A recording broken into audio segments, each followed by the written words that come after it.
Hello dear students, welcome again to Aspire classes. Concentration terms को आगे बढ़ाते हैं। कल वाले लेक्चर में हमने डिस्कस किया था problems based on mixing of solutions. दो सॉल्यूशन को हमने मिक्स किया था।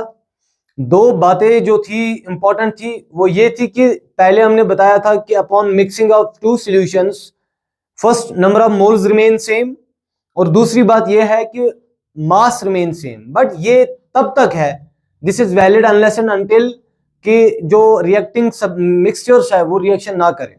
मतलब जो हमारे पास जो हम दो सॉल्यूशंस को मिक्स कर रहे हैं उनमें कोई केमिकल रिएक्शन ना हो, तब तक ही वैलिड है। बिकॉज जब तक कोई केमिकल रिएक्शन नहीं होगी, नंबर ऑफ मोल्स कांस्टेंट रहेंगे और मास भी कांस्टेंट रहेगा। ठीक है, खैर यहां हम आज के लेक्चर में डिस्कस करेंगे ऐसे प्रॉब्लम्स पे भी हम बात करेंगे जहां पे कोई केमिकल रिएक्शन होगी, और उससे हम पता करेंगे कि हमारा जो नेट रिजल्टेंट सॉल्यूशन होगा उस पे कैसा इफेक्ट होगा। पहले क्वेश्चन से यहां स्टार्ट करते हैं। कल वाले क्लास में हमने यहां तक कुछ क्वेश्चंस किए थे based on mixtures and all. Okay, so next 100 kg of 200 ppm H2SO4। देखिए 200 ppm H2SO, आपको बस पहले इन वाले क्वेश्चंस के लिए आपके लिए जो एडवाइस है वो ये है कि पहले आप समझिए कि क्वेश्चन का जो फाइनल एम है वो क्या है। देखिए फाइनल एम हमारा है ppm।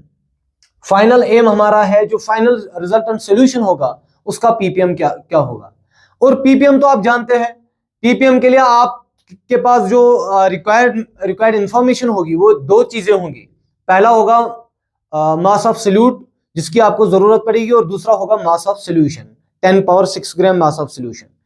बट ये है कि बात ये है कि यहाँ पे हमारे पास जो पीपीएम में जो यूज होने वाला टर्म है, पहले हम चेक करेंगे कि जो टोटल वेट ऑफ सॉल्यूशन अपने पास आएगा by the mixing of two solutions, दो सॉल्यूशन को मिक्स करके जो रिजल्टेंट सॉल्यूशन के पास अपना जो सॉल्यूशन का टोटल मास होगा, उस मास में पहले हम चेक करेंगे, फिर फाइनली के जो अमाउंट ऑफ यानी कि मास ऑफ सॉल्यूट कितना है, उसके बाद उसको कन्वर्ट करेंगे 10 पावर 6 ग्राम सॉल्यूशन के बेसिस पे, जो हमारा पीपीएम का आंसर देगा।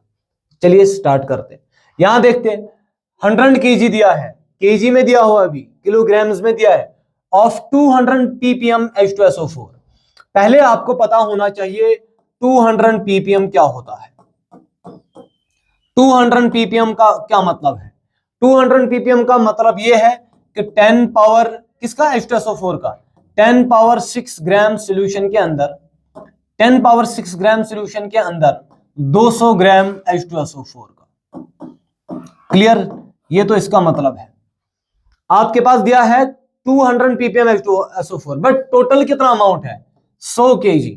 100 kg का मतलब क्या है? 100 kg that is 100 into 10 power 3 gram. 1 kg is 1000 ग्राम, तो ये बनेगा 10 पावर 5 ग्राम। तो बताइए 10 पावर 5 ग्राम सोल्यूशन आपके पास इंफॉर्मेशन दी हुई है। अब 10 पावर 6 ग्राम सोल्यूशन के पास अंदर आपके पास 200 ग्राम H2SO4 था। अब 10 पावर 5 ग्राम सोल्यूशन के अंदर कितना होगा? तो जरूरी बात है 20 ही होगा। इसको अगर ऐसे लिखेंगे 200 डिवाइड बाई 10 पावर 6, इतना ग्राम होगा, एक इतना ग्राम H2SO4 होगा 1 ग्राम सोल्यूशन के अंदर। बिकॉज 10 पावर 6 ग्राम के अंदर 200 ग्राम, तो 1 ग्राम के अंदर 200 डिवाइड बाई 10 पावर 6, तो 10 पावर 5 ग्राम के अंदर कितना होगा? 200 divide by 10 power 6 into 10 power 5।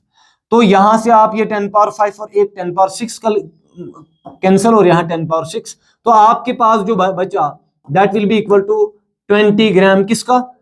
20 gram H2SO4। मतलब ये है कि 20 ग्राम H2SO4 होगा अवेलेबल, प्रेजेंट होगा कितने अमाउंट में? 20 ग्राम H2SO4 प्रेजेंट होगा कितने अमाउंट में? 100 kg में, 100 kg में। अब दूसरी बात, अब वेट ऑफ सॉल्यूशन कितना होगा? यहां तो अपने पास वेट ऑफ सॉल्यूशन है 100 kg, दैट इज 10 पावर 5 ग्राम। ठीक है, यहां देख लेते हैं दूसरा वाला पार्ट। दूसरे वाले सॉल्यूशन के अंदर जो इंफॉर्मेशन दी हुई है वो क्या है? 80 ppm H2SO4। 80 ppm का मतलब क्या है? 80 ppm H2SO4 का मतलब ये है, इसका मतलब होगा 10 पावर 6 ग्राम सॉल्यूशन के अंदर, 10 पावर 6 ग्राम सॉल्यूशन के अंदर 80 ग्राम होगा H2SO4। लेकिन अपने पास टोटल सॉल्यूशन का अमाउंट कितना है? 150 kg। 150 kg means 150 into 10 power 3 ग्राम।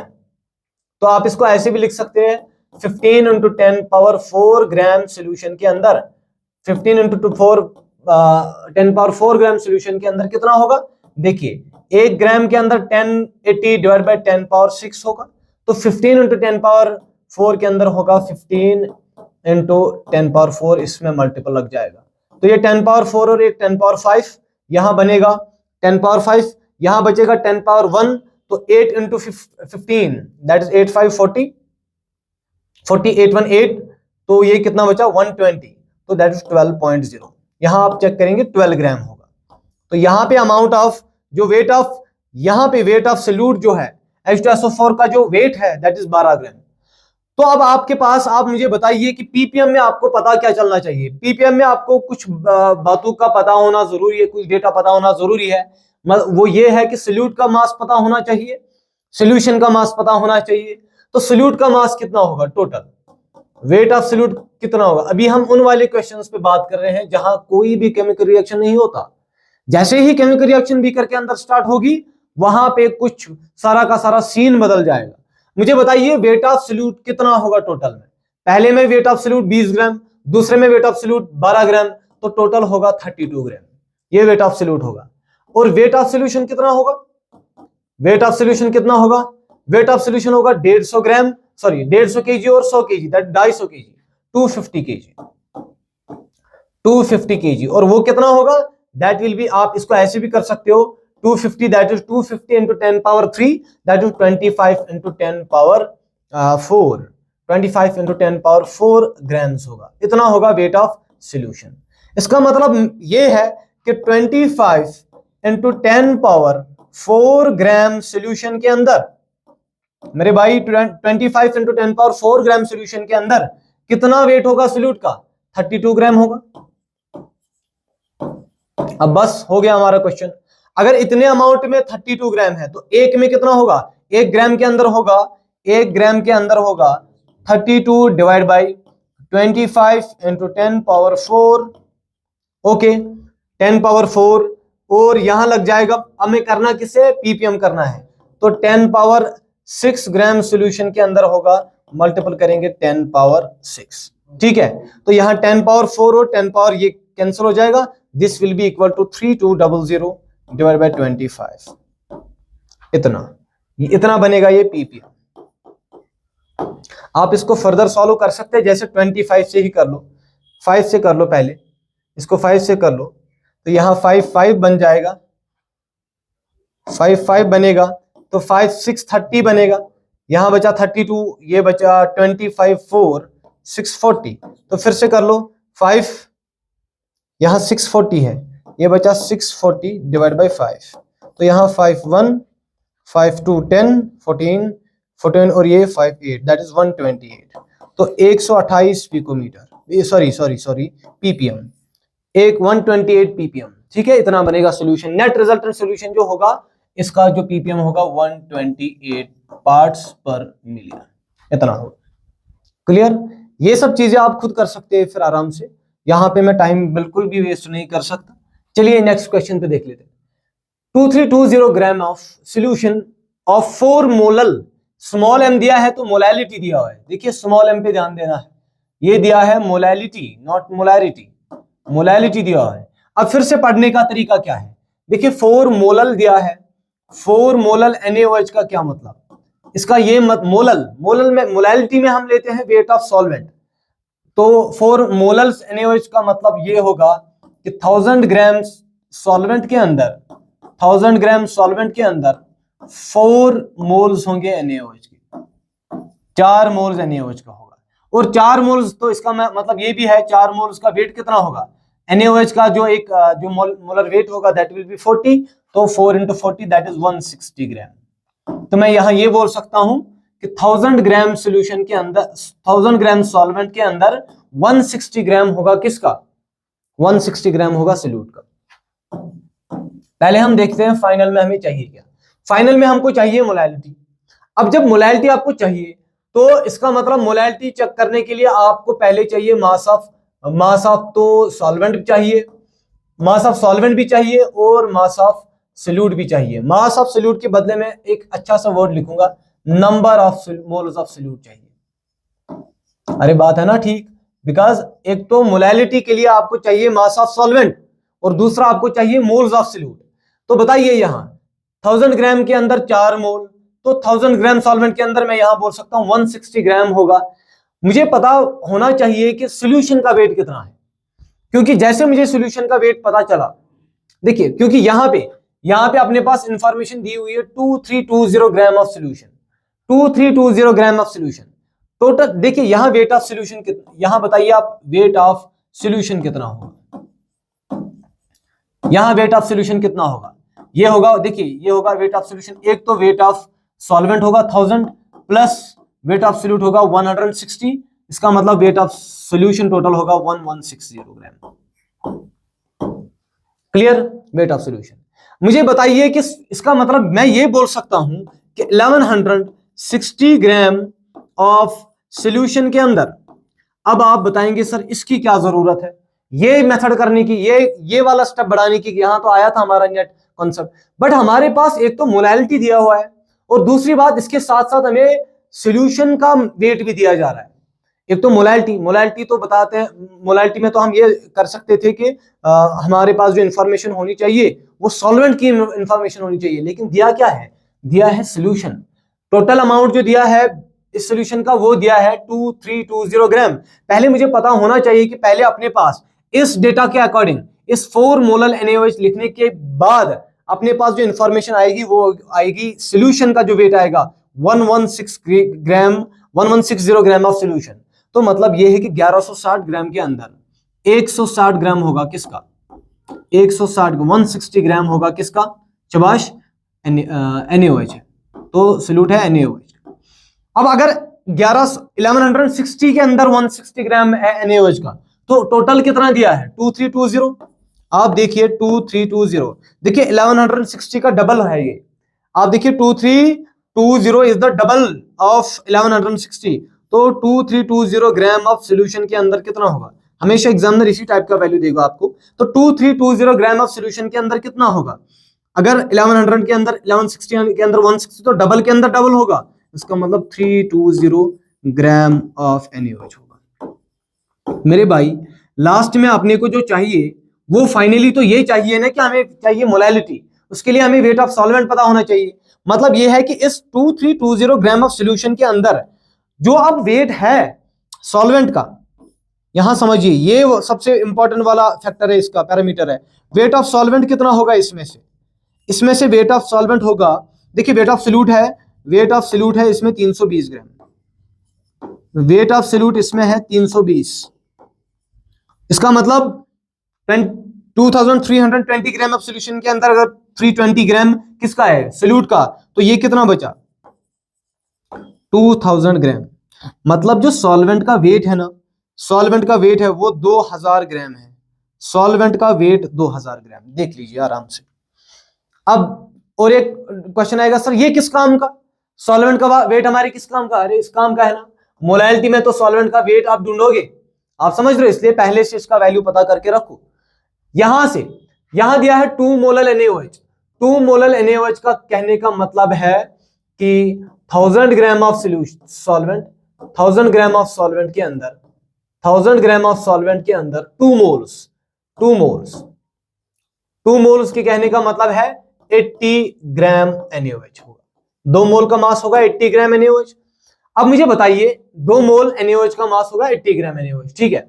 अब मुझे आप बताइए कि टोटल सॉल्यूशन का वेट कितना होगा, इससे सॉल्यूशन का वेट कितना आएगा, weight of solution that is weight of solute plus solvent, solute का वेट 80 और सॉल्वेंट का weight 1000 that is 1080 gram, solution का वेट इतना। इसका मतलब यह है कि इतने सारे अमाउंट में 1080 ग्राम ऑफ सॉल्यूशन के अंदर, 1080 ग्राम ऑफ सॉल्यूशन के अंदर कितना सॉल्यूट है, सॉल्यूट है मेरे भाई 80 ग्राम। लेकिन हमको इतना नहीं चाहिए क्योंकि इतना तो सॉल्यूशन है ही नहीं, सॉल्यूशन तो खाली 540 है, इसका मतलब 1080 का आधा है 540, इसका मतलब अगर 1080 ग्राम सॉल्यूशन के अंदर 80 ग्राम NaOH, इसका ये भी मतलब है कि 540 ग्राम सॉल्यूशन के अंदर 540 ग्राम सॉल्यूशन के अंदर खाली आधा होगा 40 ग्राम NaOH होगा। मतलब ये जो अपने पास सॉल्यूशन है, सॉल्यूशन का अमाउंट कितना है 540, अरे सॉल्यूशन का अमाउंट टोटल कितना है 540, इसमें सोल्यूट का वेट कितना है और सॉल्वेंट का वेट कितना बच रहा है, देख लो वेट ऑफ सॉल्वेंट, इसमें वेट ऑफ सॉल्वेंट कितना है, अब वेट ऑफ, अगर ये 40 है 540 में से 40 गए तो यहाँ 500 बचेगा, 500 ग्राम इसका होगा और जो सोल्यूट है सोल्यूट होगा कितना 40 ग्राम। बस हो गया हमारा मेन क्वेश्चन का तो मेन पार्ट चला गया। नेक्स्ट नेट रिजल्टेंट सॉल्यूशन की मोलैलिटी फाइंड आउट करनी है। तो मुझे बताइए मोलैलिटी फाइंड आउट करने के लिए मैं क्या करूंगा। मोलैलिटी फाइंड आउट करने के लिए मैं देखूंगा कि मेरे पास जो सॉल्वेंट का टोटल मास है वो कितना है। अब यहां वो तो यहां से पता चलेगा मेरे पास सॉल्वेंट का जो मास होगा वो कितना होगा। देखिए वो कहां से पता चलेगा, यहां से। देखिए सॉल्वेंट का वेट, पहले बीकर के अंदर सॉल्वेंट का वेट, तो यहां मैं लिखूंगा weight of solvent. Weight of solvent कितना है, पहले के अंदर 2000 है, 2000 ग्राम प्लस यहां से कितना है 500 ग्राम, 500 ग्राम, तो आंसर कितना होगा 2500, 2500 ग्राम होगा किसका, 2500 होगा इसका वेट ऑफ सॉल्वेंट का। देयरफॉर सोल्यूट का कितना होगा फिर मास, वेट ऑफ सोल्यूट कितना होगा, वेट ऑफ सोल्यूट कितना होगा, जो कि मेरे को नहीं, वेट नहीं चाहिए मोलैलिटी के लिए, मेरे को चाहिए मोल्स ऑफ सोल्यूट। तो पहले वेट ऑफ सोल्यूट देख लेते हैं, वेट ऑफ सोल्यूट कितना है, यहां वेट ऑफ सोल्यूट है 320 और यहां है 40, तो that is weight of solute, that is 360। तो मोल्स ऑफ सोल्यूट कितना होगा, मोल्स ऑफ सोल्यूट होगा 360 डिवाइड बाय इसका जो ओके सॉरी दिस हेयर, ये थोड़ा मिस प्रिंट हुआ है यहाँ, H2SO4 नहीं है क्योंकि दो NaOH बीकर को मिला देंगे तो NaOH ही बनेगा ना। अरे दो NaOH को मिला के H2SO4 थोड़ी बनेगा, होता है कभी, नो प्रॉब्लम। अच्छा चलिए, तो इसका कितना होगा number of moles of, that is 360 by 40, that is 4936, that is 9 moles होंगे, 9 मोल्स होंगे किसके, number of moles of solute जो होगा 9 मोल्स होगा। तो ये किसके अंदर है, ये किसके अंदर है, इतना अमाउंट, इतना सारा, इतना ढेर सारा मोल किसके अंदर होगा, अरे 2500 ग्राम के अंदर होगा ना। 2500 ग्राम सॉल्वेंट, 2500 ग्राम सॉल्वेंट के अंदर 9 मोल्स। अब आप कोई बताएगा कि सर सॉल्वेंट ही क्यों ले रहे हो, आंसर यहां मोलैलिटी कर रहे हैं हम, मोलैलिटी थोड़ी कर रहे हैं। तो 2500 ग्राम के अंदर 9 मोल्स, तो मुझे बताइए हमको 1000 ग्राम से मतलब है मोलैलिटी करने के लिए, 1000 ग्राम के लिए अंदर होगा 9 डिवाइड बाई 25 मल्टीपल बाई 1000, तो ये 2 0 गए, 9 डिवाइड बाई यहां गया, ये 2 0 गए, तो 90 divide by 25, 3 point, that is 3.6 के अराउंड, इतना होगा इसका आंसर। क्लियर, तो इतना होगा मोलर, यानी कि ये जो मोलैलिटी होगी NaOH की वो होगी कितनी 3.6 मोलर, ठीक है ना। तो यहां ऐसे क्वेश्चन आप सॉल्व करोगे, पहले आप आराम से देखोगे कि फाइनल जो रिजल्टेंट अपने पास सोल्यूशन है, रिजल्टेंट अपने पास जो सोल्यूशन है वो सोल्यूशन, फाइनल सोल्यूशन जो क्या मांगता है हमसे, क्या वो नंबर ऑफ मोल्स चाहता है, क्या वो ppm, क्या वो वेट परसेंटेज, मोलैलिटी, उसी के अकॉर्डिंग आपको डेटा को इस साइड में लेके जाना है, जो भी रिक्वायर्ड इंफॉर्मेशन होगी। नेक्स्ट देखिए, अब यहां पे आप देखिए, यहां पे दिया है 2 बीकर्स को मिलाया जा रहा है, 2 सॉल्यूशंस को मिलाया जा रहा है और बताया जा रहा है कि जो रिजल्टेंट सॉल्यूशन बनेगा उसमें HF की कंसंट्रेशन क्या होगी, कंसंट्रेशन HF की क्या होगी। हाँ देखिए, ये तो कंफर्म है कि यहां पे अपने पास HF जो मिलेगा, यहां पे HF मिलेगा और यहां से HF तो यहां से मिलेगा, यहां से तो HF कुछ नहीं मिलेगा। बस ये छोटे छोटे क्वेश्चंस है, यहां से हम लेवल को थोड़ा सा बढ़ाने की कोशिश करेंगे। मुझे बताइए कि HF का अमाउंट चाहे करने के लिए मैं क्या करूंगा, मिक्सिंग करने के लिए number of moles of first plus number of moles of second वो बराबर number of moles of third. Beaker क्या वॉल्यूम क्या है 1 लीटर, 4 लीटर और इसका फाइनली कितना होगा 5 लीटर होगा। हमें कंसंट्रेशन फाइंड आउट करनी है, किसका कंसंट्रेशन फाइंड आउट करनी है HF की। क्या HF हमें इस बीकर से मिल सकता है, बिल्कुल मिलेगा। अब उसके कितने मोल्स होंगे, इसके कितने मोल्स होंगे, तो number of moles of HF वो बराबर होगा मोलैरिटी इनटू वॉल्यूम।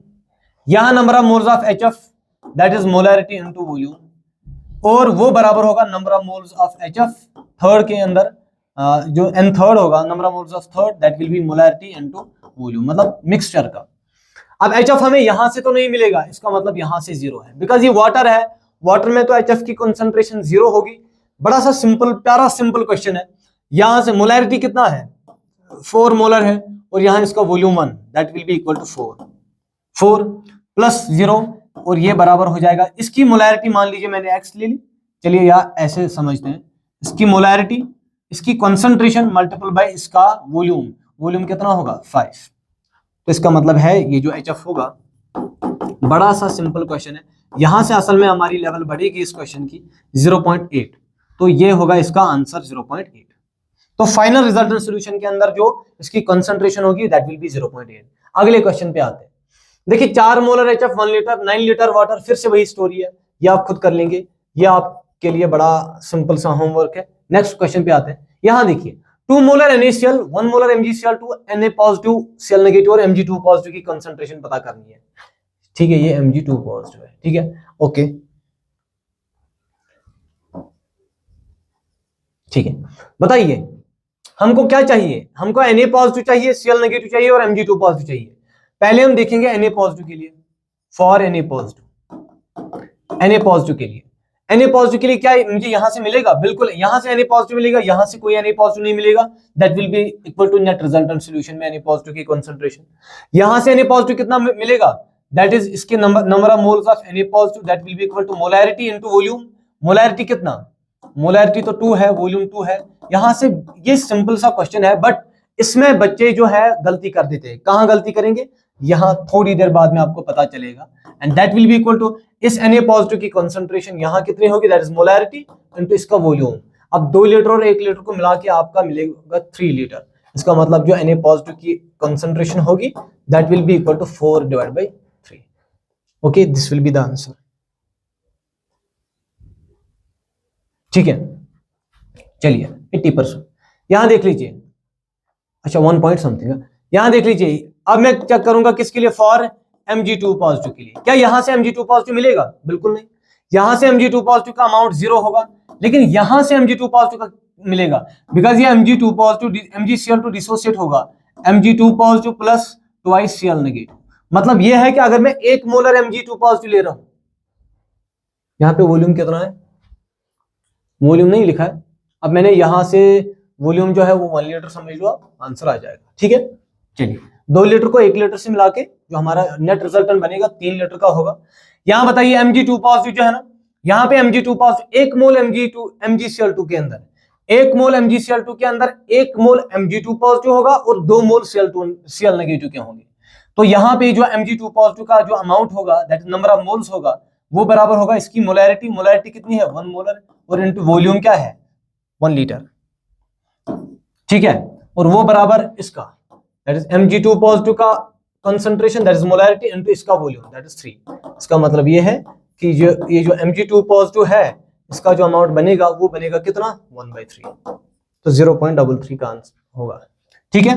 वॉल्यूम ये कुछ भी ले सकता है, अलग अलग वॉल्यूम ले सकते हो आप, बट फिलहाल के लिए मैंने यहाँ 2 लीटर और यहाँ 1 लीटर, बिकॉज यहाँ पे लिखा कुछ नहीं है तो मैं कुछ भी ले सकता हूँ, 1 लीटर लिया मैंने, ओके। फॉर उसके बाद फॉर किसके लिए, फॉर Cl नेगेटिव के लिए, देखिए ये वाला जो है Cl नेगेटिव हमें दोनों मिक्सचर से मिलेंगे, NaCl से भी Cl मिलेगा और MgCl2 से भी Cl मिलेगा, लेकिन NaCl से 1 मोलर के अंदर इसके 1 मोलर के अंदर 1 मोल होगा, तो Cl का कितना होगा, नंबर ऑफ मोल्स कितना होगा 2 के अंदर 2, तो मोलैरिटी मल्टीपल बाय, देखिए यहां मैं क्या कर रहा हूं, ध्यान से समझना, इसको मैं एक थोड़ा सा ना इलाबोरेशन से लिख रहा हूं। For Cl negative, number of moles of Cl negative कैसे मैं देखूंगा, मोलैरिटी इनटू वॉल्यूम, क्लियर। तो मोलैरिटी पहले मैं देखूंगा, मोलैरिटी कंसंट्रेशन कितना है, 1 मोलर में 1 होगा और 2 मोलर के अंदर होंगे 2, मल्टीपल बाय वॉल्यूम, ये तो 2 मोलर है ना, 1 मोलर होता 1 मोल के अंदर 1 मोल NaCl के अंदर 1 मोल Na पॉजिटिव होगा और 1 मोल Cl नेगेटिव होगा। अब 2 मोलर है, मतलब 2 मोल के अंदर 2 होंगे, मल्टीपल हो जाएगा वॉल्यूम कितना है 2, that will be equal to 4, यहां से आपको मिलेगा 4। अब यहां देख लीजिए 1 मोलर MgCl2 के अंदर 2 Cl नेगेटिव होंगे, इसका मतलब जो नंबर ऑफ मोल्स ऑफ किसका Cl नेगेटिव होगा, 1 मोलर के अंदर 2 Cl नेगेटिव है, तो इसका मतलब this is molarity multiple bye, just 1 second, 1 second, okay. चलिए तो यहां से नंबर ऑफ मोल्स कितने आएंगे दैट इज 1 मोलर के अंदर 2 मोल्स मल्टीपल बाय वॉल्यूम कितना है इसका, वॉल्यूम 1 लिया, that will be equal to 2। ठीक है, और वो किसके बराबर, वो फाइनल के बराबर। फाइनल में कितना, मान लीजिए Cl नेगेटिव की concentration that is m into volume कितना है 3, इसका मतलब जो Cl नेगेटिव की कंसंट्रेशन आएगी that will B 2 + 4 that is 6/3 that is 2। तो इतना होगा इसका कंसंट्रेशन। क्लियर है ना? चलिए आगे चलते हैं। 2 molar HCl 2 litre, 1 litre 3 molar H2SO4, H positive Cl negative और SO4 2 नेगेटिव की कंसंट्रेशन चेक करनी है। देखिए इसमें हम पहले फॉर H पॉजिटिव कर लेते हैं, पहले हम H पॉजिटिव के लिए कर लेते हैं। For H positive, for H positive जरा बताइए यहां से कितना, एक HCl एक H पॉजिटिव देगा तो 2 HCl 2 molar H positive, 2 molar H positive, 2 molar HCl 2 molar H positive देगी, तो इसका मतलब नंबर ऑफ मोल्स कितना होगा 2 मल्टीपल बाय वॉल्यूम कितना है 2 दैट इज 4। देखिए क्यों, अगर एक HCl होता, एक HCl देता है H पॉजिटिव, एक H पॉजिटिव एक Cl नेगेटिव, अब 2 मोलर H पॉजिटिव है तो मतलब ये 2 H पॉजिटिव देंगे और 2 Cl नेगेटिव देंगे, तो 2 मल्टीपल किया मैंने दैट इज मोलैरिटी, तो ये है मल्टीपल कर रहा हूं मैं वॉल्यूम जो कि 2 है। ठीक है, तो दैट इज इक्वल टू 4। अब यहां बताइए H2SO4 1 मोलर के अंदर 2 हाइड्रोजन, 1 मोलर के अंदर 2 मोल हाइड्रोजन, तो 3 मोलर के अंदर 6 मोल हाइड्रोजन होगा, तो इसका मतलब यहां H पॉजिटिव के लिए कर रहे हैं तो 3 मल्टीपल बाय 2 ये होगी इसकी मोलैरिटी नेट H पॉजिटिव की, मल्टीपल बाय वॉल्यूम कितना होगा 1 and that will be equal to 6। तो यहां देख लेते हैं x दैट इज x मतलब मोलैरिटी ऑफ H पॉजिटिव, या मैं यहां लिख ही देता हूं H पॉजिटिव की molarity multiple by volume, volume कितना है 1 लीटर 2 लीटर दैट इज 3, तो इसका मतलब जो H पॉजिटिव की कंसंट्रेशन आएगी that will be equal to 6 plus that is 10/3। तो अब इसमें नहीं कहना कि सर ये कैलकुलेट नहीं किए हैं, ये खुद कर लेंगे आप घर पे। यहां अच्छा यहां देख लीजिए आप, यहां H पॉजिटिव के लिए तो कर लिया, अब किसके लिए, अब Cl नेगेटिव के लिए करना है, फॉर Cl नेगेटिव। देखिए Cl नेगेटिव हमें कहां से मिलेगा, यहां से हमें Cl नेगेटिव मिलेगा, यहां से कुछ नहीं मिलेगा Cl नेगेटिव का, इसका मतलब यह है HCl में से जो Cl नेगेटिव होगा दैट इज 2 मोलर होगा और वॉल्यूम होगा 2 दैट इज 4, यहां से plus 0 that will be equal to Cl negative की concentration multiple by okay volume कितना है, वॉल्यूम फिर से 3, इसका मतलब Cl नेगेटिव का जो अमाउंट होगा that will be equal to 4/3, फिर से 1.33।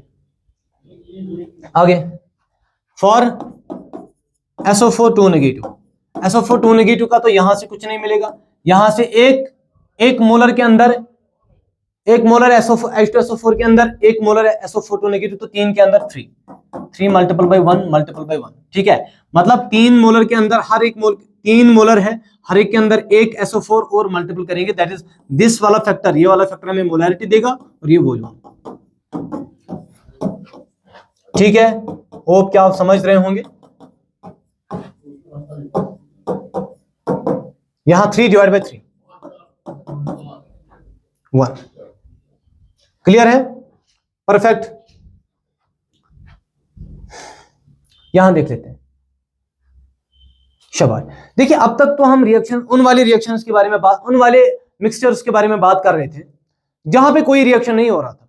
Now we will be talking about, देखिए यहां चाहे हमने कोई भी किसी भी टाइप का क्वेश्चन किया छोटा बड़ा, इससे हमें पता ये चला कि कोई भी रिएक्शन नहीं हो रही है, रिएक्शन तो नहीं हो रही है। अब हम उन वाले टॉपिक्स के बारे में बात करेंगे, जैसे हमारे पास एक यहाँ 2 सॉल्यूशन को आप मिक्स कर रहे हो, अब हम उन वाले मिक्सचर्स के बारे में बात करने जा रहे हैं जहां पे जब 2 सॉल्यूशंस को मिक्स किया जाएगा उस वक्त रिएक्शन और रिएक्शन होगी तो उसमें आप सब जानते हैं कि as chemical reaction occurs number of moles that change, number of moles तो चेंज होगा, और जो भी आयन, मान लीजिए कोई भी आयन अगर रिएक्शन के अंदर, केमिकल रिएक्शन के अंदर इन्वॉल्व हो रहा है, पार्टिसिपेट कर रहा है रिएक्शन के अंदर, उसका मतलब है कि उसके मोल्स डेफिनेटली चेंज होंगे, और मोल्स चेंज होगा तो मास भी चेंज होगा। यहां चलते हैं इस क्वेश्चन पे। देखिए पहले आप इससे पहले आप एक लाइन लिखेंगे दैट विल बी एज कि those reaction, now we will be talking about those solutions, those mixing of those solutions where chemical reaction will occur, जहां केमिकल रिएक्शन होगी। तो आप ये पॉइंट इस क्वेश्चन से पहले लगा सकते हैं that we will be talking about दो mixing of those solutions in which chemical reaction occurs. ठीक है, जहां पे केमिकल रिएक्शन होती है। चलिए देखते हैं किस टाइप की chemical reaction. NaCl AgNO3 mix करके NaCl वाला solution 2 molar 2 litre solution, 1 molar 3 litre AgNO3 solution से मिक्स किया जा रहा है और बताया जा रहा है Na positive, Ag positive, Cl negative और NO3 नेगेटिव, ये NO3 नेगेटिव, इनकी कंसंट्रेशन कितनी होगी, इनकी कंसंट्रेशन कितनी होगी। पहली बात तो मेरे भाई इस पे आपको पूरा दिमाग लगाना है, दिमाग के साथ साथ ना आपके पास ना जितने भी सारे सेंसेस है वो यहां पे लगाने हैं, प्रेजेंट रखने हैं। जैसे मैंने लिखा, मैंने कहा कि इन दो के अंदर रिएक्शन अगर होगी तो ये NaCl AgNO3 के साथ मिलके बनाएगा, ये बनाएगा AgCl जो कि प्रेसिपिटेट में बनता है। अब आप बताएंगे सर हमको कैसे पता कि प्रेसिपिटेट में बनता है, इसके बाद वाले हम ये बताएंगे कि जो ऐसे रिएजेंट्स के बारे में, रिएक्शंस के बारे में हम बात करेंगे, मिक्सिंग के बारे में बात करेंगे, जहां पे हमें साफ लिखा होगा कि कौन कौन सा कंपाउंड प्रेसिपिटेट बनाता है, उसमें साफ होंगे जितने भी सारे कंपाउंड्स पॉसिबल है जो प्रेसिपिटेट बना सकते हैं, तो वो प्रेसिपिटेट बनाने के यहाँ पे आपको जो डेटा दिया जाएगा उस डेटा से आपको साफ पता चलेगा, पहले ही आपके पास इंफॉर्मेशन गिवन होगी कि कौन कौन सा रिएजेंट ऐसा है जो रिएक्शन करने के बाद प्रेसिपिटेट में कन्वर्ट होता है। ठीक है, उनमें से एक जो फेमस है दैट इज AgCl। तो NaCl AgNO3 से रिएक्ट करके AgCl बना रहा है।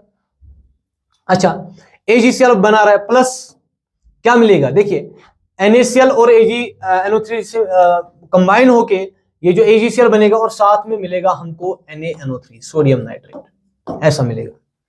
अब मैं इस रिएक्शन को, ये तो प्रेसिपिटेट है और यू नो दैट ये तो एक फेमस कोट है कि if you are the part of the precipitate then you are not the part of solution. ठीक है ना, अगर आप पार्ट प्रेसिपिटेट का है तो प्रेसिपिटेट को कभी भी, ये प्रेसिपिटेट जो है इस प्रेसिपिटेट को आप समझो कि हमने इसको सॉल्यूशन से बाहर फेंक दिया, आउट ऑफ सॉल्यूशन, ये अब सॉल्यूशन का पार्ट नहीं रहा। ठीक है, तो इस रिएक्शन को आप एक सेकंड, जस्ट 1 सेकंड, मैं थोड़ा सा पानी पी लेता हूं।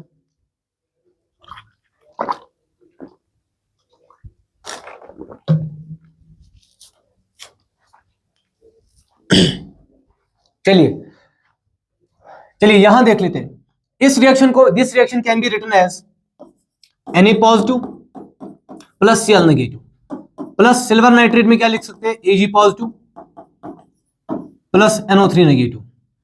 ये कन्वर्ट किसमें हुआ, देखिए AgCl तो चला गया सॉल्यूशन के अंदर, अब ये सॉल्यूशन का पार्ट नहीं है, this is not the part of solution,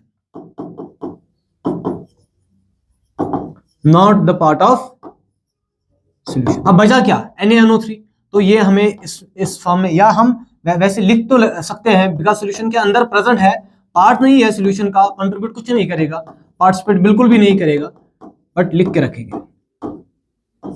ठीक है, इस तरह से लिख सकते हैं। बट आप सुनिए मेरे भाई, यहां पे बड़ी स्टोरी है जो आपको सुननी पड़ेगी, ब्रेकिंग न्यूज है ये। आप देखिए ये जो AgCl है ना, ये AgCl इन सारे आयन्स में से, out of all the ions present है, सिर्फ Ag पॉजिटिव और Cl नेगेटिव रिएक्शन में पार्टिसिपेट कर रहा है, क्या बनाने के लिए, बिल्कुल सही सुना आपने। अच्छा, तो ये Ag पॉजिटिव और Cl नेगेटिव ही, यही दो ऐसे हैं जो रिएक्शन के अंदर पार्टिसिपेट कर रहे हैं, रिएक्शन के अंदर पार्टिसिपेट कर रहे हैं। सबसे बड़ी स्टोरी जो है क्वेश्चन की वो ये है।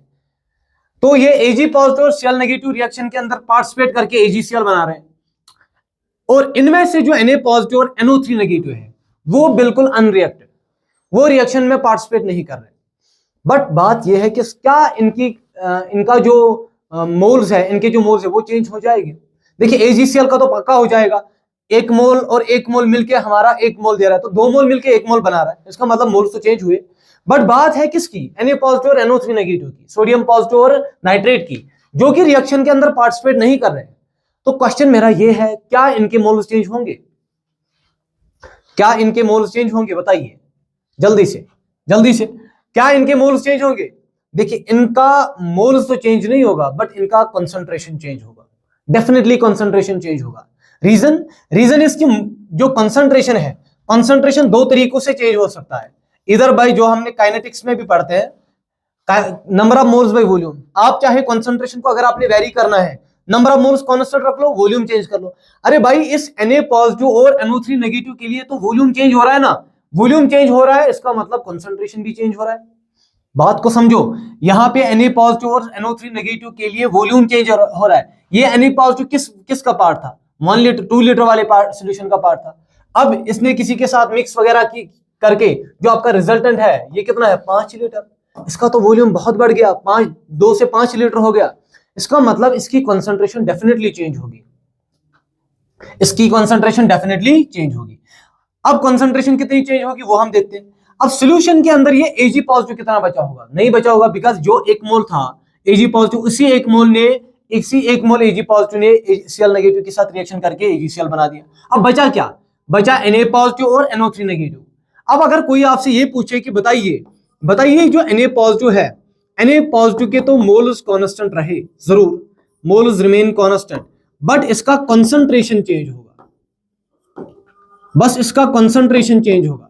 और वो कंसंट्रेशन किसके बराबर होगा, कंसंट्रेशन ऑफ Na पॉजिटिव कितना होगा, that is number of moles. कितना मोल है इसका देख लेते हैं, नंबर ऑफ मोल्स, यहां देख लीजिए। अच्छा Na पॉजिटिव के लिए कितना होगा, नंबर ऑफ मोल्स कितना होगा, तो ये 2 molar multiple by 2 that is 4, ठीक है ना। तो number of moles that is 4 divide bye इसका वॉल्यूम। अब ये फाइनल सॉल्यूशन के अंदर है तो वॉल्यूम कितना होगा 5 होगा। बट बात ये है कि अगर इस Na पॉजिटिव और NO3 नेगेटिव, अब NO3 नेगेटिव का कितना NO3 नेगेटिव का मोल प्रेजेंट होगा, NO3 नेगेटिव का कितना मोल प्रेजेंट होगा, देखते हैं NO3 नेगेटिव का कितना मोल प्रेजेंट होगा। यहां देखिए NO3 नेगेटिव का कितना होगा, यहां होगा number of moles of NO3 that will be equal to molarity multiple by volume that is 3। तो इसके 3 मोल्स प्रेजेंट होंगे। और Na पॉजिटिव के कितने मोल्स होंगे, यहां Na पॉजिटिव के मोल्स होंगे, number of moles of Na positive that will be equal to 2 multiple by 2 that is 4। तो हमारे पास फिलहाल के लिए जो नंबर ऑफ मोल्स आ गया, इस नंबर ऑफ मोल्स से आपको कंसंट्रेशन पता चला, क्योंकि फाइनली ये Na पॉजिटिव यहां है और ये ये जो NO3 नेगेटिव है वो भी फाइनल सॉल्यूशन के अंदर है, जिसके लिए वॉल्यूम जो है वो बदल रहा है, 2 लीटर से 5 लीटर हो रहा है। इसका भी बदल रहा है, 3 लीटर से हो रहा है, कितना 3 लीटर से हो रहा है 5 लीटर। तो अगर मैं यहां लिख रहा हूं किसके लिए, NO3 नेगेटिव के लिए, इसके लिए भी यही लिखूंगा बट ये चेंज होगा। तो बताइए मुझे कि ये जो NO3 नेगेटिव है इसका कितना होगा मोल्स, इसके मोल्स तो 3 है, डिवाइड बाय इसका वॉल्यूम है दिस, ठीक है ना। तो यहां आ जाएगा 0.8 और यहां आ जाएगा 0.6। ये तो आपका कंसंट्रेशन बचा। अब फाइनली करना किसका है, करना है Ag पॉजिटिव का और साथ में Cl नेगेटिव का भी कंसंट्रेशन फाइंड आउट करना है। तो मेरे भाई अगर आपके पास खाली 1 मोल था Ag पॉजिटिव का, वो 1 मोल भी इन्वॉल्व हुआ AgCl में प्रेसिपिटेट बनाने के काम आया, तो मुझे बताइए प्रेसिपिटेट को आपने आउट कर दिया सॉल्यूशन से, इसका मतलब सॉल्यूशन के अंदर ये जो Ag पॉजिटिव का अमाउंट है वो कुछ भी नहीं होगा। सॉल्यूशन के अंदर जो Ag पॉजिटिव का अमाउंट होगा, तो मैं यहां लिख सकता हूं Ag, मतलब मैं यहां लिख सकता हूं एक इस वाले पॉइंट में लिख सकता हूं, इस वाली जगह यहां मैं लिख सकता हूं कि जो Ag पॉजिटिव है, ये जो Ag पॉजिटिव है प्लस Cl नेगेटिव, इसने मिलके क्या बनाया, AgCl प्रेसिपिटेट बना रहे, दोनों की कॉम्बिनेशन से बना है AgCl। इसका मतलब ये भी है कि यहां जब Ag पॉजिटिव का 0 मोल बचा होगा, क्योंकि Ag का कितना मोल था, पहले आप देखिए Ag पॉजिटिव का कितना मोल था, Ag पॉजिटिव का यहां मोल था, यहां number of moles of Ag positive, यहां मैं लिख रहा हूं इसके लिए number of moles of Ag positive वो कितना था, that is molarity 1 multiple bye 3 that is 4। Cl negative का भी साथ साथ देख लेते हैं, यहां देखिए Cl नेगेटिव का भी कितना होगा, number of moles of Cl negative 2 multiple by 2 that is 4। इसका मतलब पहले Cl का 4 था, 4 मोल्स थे, और Ag पॉजिटिव का 3 है, ये Ag पॉजिटिव का 3 है और Cl नेगेटिव का 4। इसका मतलब ये है कि यहां से जस्ट 1 सेकंड, ये स्लाइड जो मैंने लिखी थी, ओके यहां देखिए Ag पॉजिटिव का आपके पास 3 मोल था, Cl नेगेटिव का आपके पास 4 मोल था। अब जब Ag पॉजिटिव का 0 मोल बचा होगा, क्योंकि ये तो बनाना आपका लिमिटिंग रिएजेंट, ये तो अब कंज्यूम हो जाएगा। इसका मतलब यह है कि जब 3 मोल पूरे के पूरे कंज्यूम होंगे, इसका बचेगा 1 मोल, और यहां क्या होगा, AgCl के तब बने होंगे खाली 3 मोल, क्योंकि लिमिटिंग रिएजेंट कौन है, अरे Ag पॉजिटिव मोल कॉन्सेप्ट में मैंने पढ़ाया था, Ag positive will act as limiting reagent. जो अमाउंट ऑफ प्रोडक्ट बनेगा वो सिर्फ डिपेंड नहीं करेगा, बस डिपेंड करेगा वो किस पे, अमाउंट ऑफ लिमिटिंग रिएजेंट। तो इसके 3 मोल से इसके 3 मोल बने होंगे। अब इसका जो रिमेनिंग होगा 0 मोल रिमेनिंग, इसका तो कोई भी मोल नहीं बचा होगा, रिमेनिंग इक्वल टू 0 मोल। ये 1 मोल तो रिमेनिंग होगा किसका, 1 मोल रिमेनिंग होगा Cl नेगेटिव का। अब मुझे क्या चाहिए, फाइनली जो मेरे पास ये Ag पॉजिटिव का जो कंसंट्रेशन होगा वो तो 0 ही होगा, बट Cl नेगेटिव का कंसंट्रेशन कितना होगा, इसके मोल्स डिवाइड बाय इसका वॉल्यूम, तो कितना होगा 0.2, ये होगा फाइनल आंसर 0.2। अब क्यों? बिकॉज Cl नेगेटिव के मोल्स कितने हैं? 1 मोल। Cl नेगेटिव के मोल्स कितने हैं? 1 मोल। और Cl नेगेटिव का वॉल्यूम कितना है? 5 लीटर। बिकॉज फाइनली जो आपके पास रिजल्टेंट सॉल्यूशन बना था उसके अंदर जो आंसर है, जो वॉल्यूम है वो है 5 लीटर। देयरफॉर जो आंसर हमारा होगा Na पॉजिटिव की जो कंसंट्रेशन है, Na पॉजिटिव की जो कंसंट्रेशन है वो है 0.8।